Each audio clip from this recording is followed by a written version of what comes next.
Metro যাত্রীদের জন্য ফাটাফাটি সুখবর। আর মাত্র কটা দিন শীঘ্রই খুলে যাবে বেলেঘাটা মেট্রোর দরজা। মিলবে দুর্দান্ত সব পরিষেবা। প্রকাশ্যে এলো দিনক্ষণ। বর্তমান লোকাল ট্রেন আর লোকাল বাসের পাশাপাশি যাত্রীদের যাতায়াতের অন্যতম ভরসা হয়ে দাঁড়িয়েছে মেট্রো। দ্রুত গতির গন্তব্যে পৌঁছতে মেট্রো রেলের জুড়ি মেলা ভার।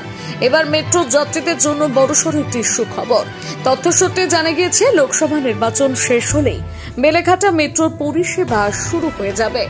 আপনারা ইতিমধ্যেই জানেন, কবি সুভাষ মেট্রো স্টেশনকে সম্প্রসারণ করে বেলেঘাটা পর্যন্ত বাড়ানো হয়েছে।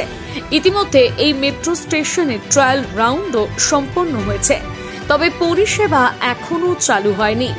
জানা গিয়েছে, 2024 সালে লোকসভা ফলাফল নির্বাচন সম্পন্ন হলে অর্থাৎ 4 জুনের পর এই পরিষেবা চালু করা হবে। শহরের অগণিত মানুষ এই মেট্রো পরিষেবার দিকে তাকিয়ে আছে। একবার এই মেট্রো চালু হয়ে গেলে যাত্রীদের অনেক সুবিধা হবে। তবে অনেকেরই অভিযোগ, এই মেট্রোর কাজ অনেক ধীর গতিতে চলছে।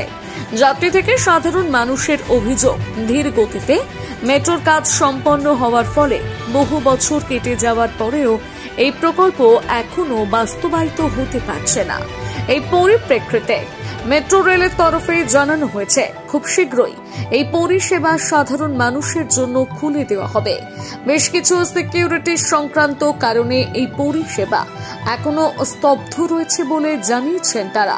কমিশনার অফ রেলওয়ে সেফটির চূড়ান্ত অনুমোদন পেলে বাণিজ্যিকভাবে বেলেঘাটা মেট্রোর পরিষেবা শুরু করে দেওয়া হবে বলে জানা গিয়েছে।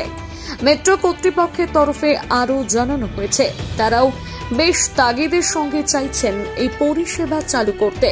এই পরিষেবা চালু হলে যাত্রীদের একদিকে যেমন সুবিধা হবে, তেমনি মেট্রো রেলেও আর্থিকভাবে লাভ হবে। সব মিলিয়ে বাণিজ্যিকভাবে মেট্রো কর্তৃপক্ষ লাভবান হবেন।